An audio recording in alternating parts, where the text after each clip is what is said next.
நல்லூருக்கு மணல் ஏற்றுகின்ற பிரச்சனை இன்று அது பாரிய பிரச்சனையாக மாறி திசை திரும்பி எங்கேயோ சென்று கொண்டிருக்கின்றது. கிட்டத்தட்ட ஒரு மத பிரச்சனையாக அந்த பிரச்சனை மாறி இருக்கின்றது. தற்பொழுது நல்லூரிலே மணல் பரவப்பட்டு கொண்டிருக்கின்றது. இந்த நிலையில் இவ்வாறான செயற்பாடுகள் என்பது சமூகத்தில் பிரிவினையை ஏற்படுத்துமே தவிர எந்தவித மாற்றத்தையும் ஏற்படுத்தாது. ஆகையால் இந்த இறைவனின் பெயரை வைத்துக் கொண்டு நல்லூரின் பெயரை வைத்துக் கொண்டு இவ்வாறு இந்த பிரச்சனைகள் திசை திருப்பப்பட்டு பேசப்படுவது அல்லது சமூக வலைத்தளத்தில் தொடர்பாக விவாதிக்கப்படுவது என்பது மிக மிக ஆபத்தானதாக பார்க்கப்படுகின்றது. எனவே இதனை தாண்டி இதிலே பல விடயங்கள் இருக்கின்றது. முக்கியமாக இந்த பதிவை முழுமையாக பாருங்கள். அப்போதுதான் இதில் இருக்கின்ற பிரச்சனை என்ன, எதற்காக அவர்கள் மணல் கொடுக்க மறுக்கின்றார்கள், எதற்காக பிறகு தடுத்தார்கள், இவ்வாறான பல்வேறுபட்ட விவரங்கள் தொடர்பாக விரிவாக பார்க்க இருக்கின்றோம். அதற்கு முதல் JK ரிப்போர்ட் எனப்படுகின்ற இந்த யூடியூப் சேனலை இதுவரை சப்ஸ்கிரைப் செய்யாமல் யாராவது பார்த்து கொண்டிருந்தால் தற்பொழுது சப்ஸ்கிரைப் செய்து கொள்ளுங்கள். தொடர்ந்து அருகில் இருக்கின்ற பெல் பட்டினை கிளிக் செய்வதன் ஊடாக நான் போடுகின்ற ஒவ்வொரு காணொளிகளையும் நீங்கள் உடனுக்குடன் பார்க்கக்கூடிய வகையிலே இருக்கும். நான் நடராசா ஜெயகாந்தன். தற்பொழுது செய்திகளுக்குள்ளே செல்லலாம். அதாவது நல்லூர் வீதிகளிலே மணல் பரவுவதற்காக வடமராட்சி கிழக்கு அம்பன் கிழக்கு பகுதியிலிருந்து மணல் அகழ்வு மேற்கொள்ளப்பட்டிருந்தது. அந்த வகையில் குறித்த கிராம அபிவிருத்தி சங்கத்தினர் அதற்கு அனுமதி கொடுக்கவில்லை. அதாவது அம்மன் கிழக்கு கிராம அபிவிருத்தி சங்கத்தினர் இங்கிருந்து மணல் அகற்ற வேண்டாம் என்று மக்களின் முடிவின் அடிப்படையில் பிரதேச செயலாளருக்கு தெரிவித்திருந்தார்கள். அதற்கு பிறகாக தனிநபர் பெயரிலே அந்த மணல் அங்கிருந்து அகற்றப்பட்டது. ஏற்கனவே தனிநபர் பெயரில் மணல் அகழ்வுக்கான எந்தவித அனுமதியும் வழங்கப்படக்கூடாது என்று ஒருங்கிணைப்பு குழு கூட்டத்தில் தீர்மானமும் எடுக்கப்பட்டிருந்தது. அதனை மீறி தனிநபரின் பெயரில் இந்த மணல் அகழ்வு இடம்பெற்றதாக கூறுகின்றார்கள் அம்மன் கிழக்கு மக்கள். இதுதான் அவர்களின் வாதம். அதாவது அவர்கள் சொல்லுகின்றார்கள், நாங்கள் தடுக்கின்றோம் என்று சொன்னால் இப்போது முதல் முறையாக ஏற்றி தடுக்கவில்லை. தொடர்ந்து நாங்கள் நல்லூருக்கு மணல் கொடுத்து கொண்டுதான் இருந்தோம். ஆனால் இன்று நமது பகுதி என்பது மிக மிக மோசமாக மாறிவிட்டது. மணலை அகழ்வதனூடாக கிட்டத்தட்ட 11 அடிக்கு குழி வந்து விட்டது. அதை தவிர கடல் நீர் நன்னீரில் கலப்பதற்கான வாய்ப்புகள் இருக்கிறது. கடல் நீர் உள்ளே வருவதற்கான வாய்ப்புகள் இருக்கின்றது. அந்த மக்களின் இருப்பு என்பது கேள்விக்குறியாகும். ஆகையால் அங்கே இனி மணல் அகழ்வு செய்ய முடியாது. தொடர்ந்து இவ்வாறு ஒரு ஆலயத்துக்கு கொடுக்கின்ற போது ஏனைய ஆலயங்கள் கேட்பார்கள், இவ்வாறு மற்ற ஆலயங்களுக்கும் கொடுக்கின்ற போது மணல் பிரச்சனை வந்து ஒரு பாரிய பிரச்சனையாக அந்த மக்களின் இருப்பை அளிக்கின்ற வகையில் அமைந்துவிடும் என்பது அவர்களின் வாதமாக இருக்கின்றது.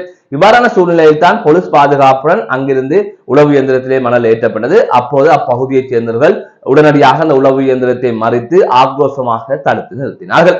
ஆகவே இவ்வாறு நடந்து கொண்டிருக்கின்ற போதுதான் இன்னும் ஒரு கேள்வி இதிலே எழுப்பப்படுகின்றது. இவ்வளவு ஆக்ரோஷமாக நீங்கள் மணல் அகழ்வை தடுக்கின்றீர்கள், அதாவது நல்லூருக்கு தானே போகின்றது, ஒரு ஆலயத்திற்கு தானே போகின்றது, ஏன் இதனை தடுக்க வேண்டும்? தடுப்பவர்கள் கிறிஸ்தவர்கள் என்று கூறுகின்றார்கள். அதாவது அந்த பகுதியில் இருக்கின்ற கிறிஸ்தவர்கள் தான் முன்னின்று இதனை தடுக்கின்றார்கள். இதனை இந்து கோயிலுக்கு செல்வதால் இதனை தடுக்கின்றார்கள் என்கின்ற குற்றச்சாட்டை சிலர் முன்வைத்து வருகின்றார்கள். ஆகையால் இந்த விவகாரம் எப்படி மாற்றப்படுகின்றது அல்லது எவ்வாறு இப்போது வந்திருக்கின்றது கேட்டால், கிறிஸ்தவர்கள் இந்து கோயிலுக்கு செல்லுகின்ற மணலை தடுக்கின்றார்கள் என்பதுதான் தற்பொழுது பேசுபொருளாக மாறி அந்த பிரச்சனை வேறு ஏதோ ஒரு கோணத்தில் போய்கொண்டிருக்கின்றது. அது தவிர இவ்வாறுதான் மற்றவர்கள் மணல் ஏற்றுகின்ற போது, அதாவது கள்ளமண் ஏற்றுகின்ற போது இவ்வாறுதான் தடுத்து நிறுத்தினீர்களா? அப்போது ஏன் இவ்வளவு வேகத்தை காட்டவில்லை, இவ்வளவு ஆக்ரோஷத்தை காட்டவில்லை என்கின்ற கேள்வியையும் சில நடுநிலையாளர்கள் எழுப்புகின்றனர். அகால் மணல் அகழ்வால் உங்களுக்கு பிரச்சனை வருகின்றது. அப்படி இருக்கின்ற போது ஏன் கள்ள மணல்கள் ஏற்றப்படுகின்ற போது இது தவிர, அதாவது நல்லூருக்கு மணல் ஏற்றுவதால் தான் அங்கு இவ்வாறு ஒரு பள்ளம் ஏற்பட்டதா, அல்லது மணல் அங்கு அழிந்து போகின்றதா, அல்லது உங்களை இருப்பிடம் பாதிப்புக்குள்ளாகின்றதா, ஏன் மற்றவர்கள் டிப்பரில் களவாக மண் ஏற்றுகின்ற போது ஏன் நீங்கள் தடுத்து நிறுத்தவில்லை? அவர்களுக்கு மணல் இல்லாமல் போய்விடும் என்பதற்காகத்தான் இவ்வாறு நல்லூருக்கு மணல் ஏற்றப்படுகின்ற போது தடுக்கின்றார்கள் என்கின்ற குற்றச்சாட்டையும் பலர் தற்பொழுது சமூக வலைத்தளத்திலே முன்வைத்து வருகின்றனர். ஆகவே இந்த விவாதம் என்பது மாறி மாறி இப்படி நகர்ந்து கொண்டிருக்கிறது. எனவே இதிலே குறிப்பிட்டு சொல்ல வேண்டிய விடயம் என்னவென்று சொன்னால், மணல் இவ்வாறு நல்லூருக்கு கொண்டு செல்லப்படுகின்றது, அந்த பகுதி மக்கள் தடுக்கின்றார்கள். இவ்வாறு இருக்கின்ற நிலையில் அதில் இருக்கின்ற நியாயம் அல்லது அது தொடர்பான வாத பிரதிவாதங்கள் தொடர்பாக பேசலாம். அதை விடுத்து கிறிஸ்தவர் ஒரு கருத்து போட்டால் கிறிஸ்தவர் தான் தடுக்கின்றார், அல்லது இந்து கோயிலுக்கு செல்வதால் இவ்வாறு செய்கின்றார்கள் கிறிஸ்தவர்கள், இப்படி எல்லாம் அது ஒரு மத ரீதியான பிரச்சனையாக மாற்றப்படுகிறது. உண்மையிலே நல்லூர் என்பது இந்துக்களின் அடையாளம் அல்ல, அது தமிழர்களின் அடையாளம். அனைத்து மதத்தினரும் நல்லூர் மீது பற்றி வைத்திருக்கிறார்கள், நல்லூருக்கு சென்று வருகின்றார்கள். அப்படி இருக்கின்ற போது இவ்வாறு ஒரு விடயத்தை அவர்கள் தரப்பு நியாயமாக கூறுகின்ற போது அவர்கள் மதத்தை வைத்து வசைபாடுவது, மதத்தை வைத்து விமர்சனம் செய்வது என்பது ஏற்புடையதல்ல. கருத்தியல் ரீதியாக ஏன் அப்ப மற்றவர்கள் ஏற்றுகிற போது நீங்க பார்த்துக் கொண்டிருந்தீர்கள் என்று கேட்பது ஒரு விதத்தில் நியாயமாகின்றது. அதுதான் சொல்லுகின்றார்கள், அவர்கள் சொல்லுகின்றார்கள் ஏற்றுகின்ற மணலுக்கு என்ன நடந்தது, நல்லூருக்கு கொண்டு செல்லுகின்றார்கள், இடையிலே வேறு வழியிலே விற்கின்றார்கள், அதுதவிர அங்கு கொட்டப்படுகின்ற மண்ணை ஏன் பாதுகாக்கவில்லை என்கின்ற கேள்வி எழுகின்றது. அப்போது வீதியில கொட்டப்படுகின்ற மண் எப்படியுமே மழை வருகின்ற போதோ அல்லது வாகனங்கள் பயணிக்கின்ற போதோ அது இல்லாமல் போய்விடும் என்கின்ற பதிலும் கூறப்படுகிறது. அதனை தாண்டி பாதுகாக்க நடவடிக்கை எடுக்க வேண்டும் என்றும் வலியுறுத்தப்படுகின்றது. இவ்வாறெல்லாம் பல விவாதங்கள் பல கருத்துக்கள் போய்கொண்டிருக்கின்றது. ஆகவே ஒரு கருத்தியல் ரீதியாக பேசிக்கொள்வதில் எந்தவித பிழையும் இல்லை. அது சரிபுடை என்பதை கருத்தியல் ரீதியாக பேசிக் கொள்ளுங்கள். அது தொடர்பாக என்ன கருத்துக்களை வேண்டுமானாலும் கூறிக்கொள்ளலாம். ஆனா அதனை கடந்து ஒருவர் கருத்து சொல்லுகின்ற போது அவர் மத அடிப்படையில் அவரை தாக்குவது என்பது ஏற்புடையதல்ல. அது ஒரு கட்டத்தில் என்னவாகும் என்று சொன்னால் நல்லுறையை நேசிக்கின்ற கிறிஸ்தவர்களையும் அது ஒரு மன உளைச்சலுக்குள்ளாக்குகின்ற வகையிலே அமையும். அதாவது பாருங்களும் கிறிஸ்தவர்கள் இவர்கள் பேசுகின்றார்கள் என்கின்ற போது ஏனைய கிறிஸ்தவர்களும் அதிலே பாதிப்படைவார்கள். அதாவது நாங்கள் இவ்வளவு காலம் அப்படியா நல்லுரை நினைத்தோம் என்றது அவர்களை நாங்கள் கொஞ்சம் ஒதுக்கி வைக்கின்ற அவர்களை நாங்கள் புறக்கணிக்கின்ற செயற்பாடுகளில் ஈடுபடுகின்றோம் என்கின்ற எண்ணம் உங்களுக்கு இருக்க வேண்டும், அதாவது இந்துக்களுக்கு இருக்க வேண்டும். ஆகையால் இதனை வைத்து இந்த மத ரீதியான பிரச்சனைக்கு மாற்றுவது என்பது ஏற்புடையது அல்ல. அதனை விடுத்து இது தொடர்பாக விவாதியுங்கள். அந்த மக்களின் ஒரு கோரிக்கை சொல்லப்படுகிறது என்று சொன்னால் தனிநபர்கள் எதிர்க்கவில்லை, தனிநபர்கள் எதிர்த்தால் கேட்கலாம். ஆனால் அங்க மக்கள் முடிவெடுத்து கிராம அபிவிருத்தி சங்கமே அதற்கு மறுப்பு தெரிவித்திருக்கின்ற போது அது தொடர்பாக யோசிக்க வேண்டும், அவர்களின் கருத்துக்கு மதிப்பளிக்க வேண்டும். தொடர்ந்து தந்து கொண்டிருந்தவர்கள் தற்பொழுதுதான் இல்லை என்று சொல்லுகின்றார்கள். ஆகையால் இப்படியான பல பிரச்சனைகள் தொடர்பாக பார்க்க வேண்டும். இது தொடர்பாக யாழ்ப்பாண மாவட்ட செயலாளர் விளக்கம் கொடுத்திருந்தார். அதிலே இந்த மணலை பாதுகாருங்கள், அடுத்த வருடத்திற்கும் இந்த மணலை பாதுகாத்துக் கொள்ளுங்கள் என்று யாழ்ப்பாண மாநகர சபைக்கு அவர் ஒரு அறிவுறுத்தலை வழங்கி இருக்கிறார். அப்படியானால் அந்த மணலை பாதுகாக்க வேண்டும், தொடர்ந்து இவ்வாறு மணலை அகழ்ந்து கொண்டு இருக்க முடியாது, மணல் அகழ்வில் ஈடுபட முடியாது என்கின்ற கருத்தை அவரே சொல்லுகின்றார். யாழ் மாவட்ட செயலாளரை கிட்டத்தட்ட சொல்லுகின்றார் மணலை பாதுகாப்பது நல்லது என்று சொன்னால் மணல் ஏற்றுவது தொடர்பாக பாரிய சர்ச்சைகள் இருக்கின்றது. அதை தவிர இந்த மணல் ஏற்றுவதற்கான அனுமதிக்காக பலருடன் பேச வேண்டியிருக்கிறது. இவ்வாறெல்லாம் பல விடயங்கள் நடந்து கொண்டிருக்கிறது. இந்த சூழ்நிலையில் தற்போது நல்லூருக்கு மணல் பரவப்பட்டுக் கொண்டிருக்கிறது. நாளை தினம் நல்லூர் திருவிழா ஆரம்பிக்கின்றது. ஆகிய சிறப்பாக இடம்பெற வேண்டும். அனைத்து மதத்தினர்களும் வந்து செல்கின்றவர்களிடம் அனைத்து மதத்தினரும் எந்தவித ஒரு மன அழுத்தங்களோ அல்லது மன குமுறல்களோ இல்லாமல் அங்கு வந்து செல்லக்கூடிய சுமூகமான நிலை கடந்த காலங்களில் இருந்த நிலை தற்பொழுது இருக்க வேண்டும். அதனை விடுத்து இவ்வாறு அதனை ஒரு மத ரீதியான அடையாளமாக அல்லது மத ரீதியாக பிளவுபடுத்துகின்ற போது அது ஒரு நியாயமற்ற ஒரு விடயமாக மாறுகின்றது. காரணம் நல்லூர் என்பது இந்து மதத்தின் அடையாளம் என்பதை தாண்டி அது தமிழர்களின் அடையாளம் என்பதையும் இதை விளங்கிக் கொள்ள வேண்டிய தேவை இருக்கின்றது. மீண்டும் ஒரு காணொலி சந்திக்கின்றேன். நான் நடராஜ் ஜெயகாந்த். நாளை மறுதினம் எதிர்வரும் 29ஆம் தேதி ஆரம்பமாக உள்ள நல்லூர் பெருந்திருவிழாக்கான மணல் கோரிக்கை யாழ்ப்பாணம் மாநகர சபை ஆலயங்களுக்கு முன்வைக்கப்பட்டது.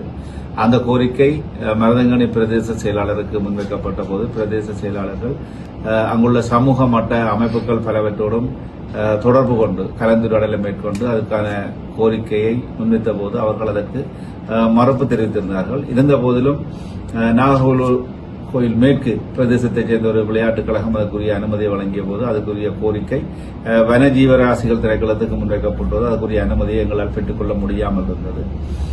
அதனைத் தொடர்ந்தும் பிரதேச செயலாளர் சமூக மன்ற அமைப்புகளோடு நேரடியாக கலந்துரையாடலை மேற்கொண்ட போது அவரும் அதற்குரிய சம்மதத்தை தெரிவிக்காத நிலையிலே தனிநபர் ஒருவர் அரச காணியிலிருந்து மண்ணை பெற்று விநியோகிப்பதற்குரிய அனுமதி பத்திரத்தை பெறுவதற்கான கோரிக்கையை முன்வைத்திருந்தார். அந்த கோரிக்கை எங்களாலே யாழ்ப்பாணம் மாவட்டத்தில் இருக்கின்ற கனியவள திணைக்களத்திற்கு முன்வைக்கப்பட்டது, கொழும்பு தலைமையகத்துக்கு அனுப்பி வைக்கப்பட்டது. அதன்போது கௌரவ அமைச்சர் ராமலிங்கம் சந்திரசேகரம் அவர்களும் இது தொடர்பாக சுற்றாடல் துறை அமைச்சரோடு தொலைபேசியில் தொடர்பு கொண்டு அதற்குரிய வசதி எனக்கு ஏற்படுத்தி தந்தார். நான் அப்போது சுற்றாடல் துறை அமைச்சருக்கு இந்த விடயம் தொடர்பான பூர்ணமான தெளிவூட்டலை வழங்கியிருந்தேன். அதனைத் தொடர்ந்து கனியவள திணைக்களத்துக்கு பொறுப்பாக இருக்கின்ற பணிப்பாளர் நாயகம் அவர்களோடும் தொலைபேசியிலே உரையாடி இந்த விடயங்கள் தொடர்பாக தெளிவூட்டலை வழங்கிய அடிப்படையிலும் இதற்கான அனுமதி உத்தியோகபூர்வ அனுமதி கொழும்பு தலைமையகத்திலிருந்து யாழ்ப்பாணம் கனியவள திணைக்களத்துக்கு கிடைக்கப்பட்ட அடிப்படையிலே இந்த நல்லூர் பெருந்திருவிழாவுக்கான மணல் விநியோகத்தை மேற்கொள்ளக்கூடிய நடவடிக்கைகள் மேற்கொள்ளப்பட்டிருக்கின்றது.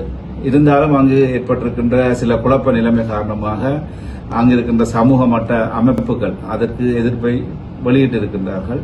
கரியவள திணைக்களத்தினுடைய உத்தியோகபூர்வ அனுமதியின் பிரகாரம் இந்த மணல் விநியோகம் மேற்கொள்ளப்படுகின்றது. 10 நாட்களுக்குள் இந்த மணல் விநியோகத்தை மேற்கொள்ளுமாறு அறிவுறுத்தல் வழங்கப்பட்ட போதிலும் நேற்றைய தினம் அங்கு கூடியிருந்த பல்வேறுபட்ட சமூக மட்ட அமைப்புகளும் இதற்கு தங்களுடைய எதிர்ப்பை தெரிவித்திருந்தார்கள்.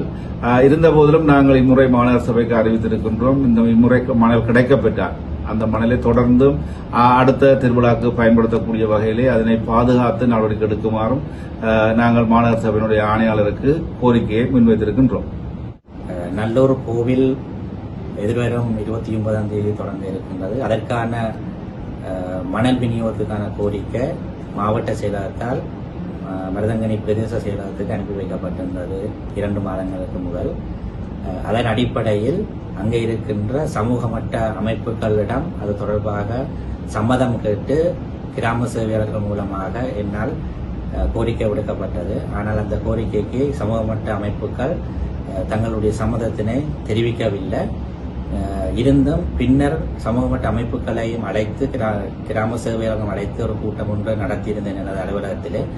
அந்த கூட்டத்தின் பொழுது நாகர்கோயில் மேற்கை சேர்ந்த RDS தலைவர் செயலாளர் பொருளாளர் ஆகியோர் தங்களுக்கு சம்மதம் மணல் வழங்க சம்மதம் தெரிவிப்பதாக கிராம சேவையாளர் கூறியதற்கு நாங்கள் நாகர்கோயில் நாகேஸ்வர விளையாட்டுக் கழகத்தினை சேர்ந்த மைதானத்திலிருந்து மணல் எடுப்பதற்குரிய ஆயத்தங்கள் செய்யப்பட்டது. இருந்தாலும் வனஜீவராசிகள் திணைக்களத்தினுடைய அனுமதி கிடைக்கப்பெறாததனால் அது பின்னர் கைவிடப்பட்டு ஆரம்பத்திலே அம்பன் கிழக்கு பகுதியிலே நாங்கள் மணல் விநியோகம் செய்து கொண்டிருந்தோம். அந்த பகுதியிலே ஏனைய திணைக்களங்களுடைய அனுமதி இருந்த பகுதியிலே விசேட அனுமதிக்கான சிபாரிசு ஒரு தனிநபருக்கு என்னால் வழங்கப்பட்டு அதன் மூலமாக அதற்குரிய அனுமதியும் பெறப்பட்டு தற்பொழுது மணல் விநியோகம் நடைபெறுவதற்குரிய ஏற்பாடுகள் நடைபெற்றிருக்கின்றது. நேற்றைய தினம் அங்கு அம்பன் மேற்கு மற்றும் அம்பன் கிழக்கு பிரதேச மக்களால் முன்னெடுக்கப்பட்ட ஆர்ப்பாட்டத்தினாலே சிறிது தடைப்பட்டிருந்தது. இருந்தாலும் இன்றைய தினம் அதற்கு அந்த மணல் விநியோகம் நடைபெறுவதற்குரிய ஏற்பாடுகள் நடைபெற்றுக் கொண்டிருக்கின்றன. நல்லூர் ஸ்ரீ கந்தசுவாமி ஆலய வருடாந்த பெருந்து திருவிழாவை முன்னிட்டான ஏற்பாடுகளில் மாநகர சபையாலே முன்னெடுக்கப்படுகின்ற புற நடவடிக்கைகளில் ஆலய வீதியை சுற்றி பரவுவதற்கான மணல் தொடர்பான கோரிக்கை கடந்த 2 மாதங்களுக்கு முன்னரே உரிய முறைப்படி மாவட்ட செயலாளர்களாக மருதங்கனி பிரதேச செயலாளருக்கு முன்னிலைக்கப்பட்டிருக்கின்றது. இந்த மணல் பரவுவதன் தேவைப்பாடு மிகவும் அத்தியாவசியமான ஒன்றாக காணப்படுகின்றது. அங்கே நேர்த்திக் கடன்களை நிறைவேற்ற வருகின்ற பக்தர்களுக்கு வசதியை ஏற்படுத்தும் நோக்கில் மிக நீண்ட காலமாகவே மாநகர சபை இந்த செயற்பாட்டை முன்னெடுத்து வருகின்றது. தற்போது அந்த மணல் விநியோகத்தில் ஏற்பட்டிருக்கின்ற இடையூறானது எமது வருடாந்த வளமையான புற ஏற்பாடுகள் தொடர்பான நடைமுறையில் பாதிப்பை ஏற்படுத்தியுள்ளது. இது தொடர்பாக மாவட்ட செயலாளரிடம் நான் இன்றைய தினம் கலந்துரையாடி இருக்கிறேன்.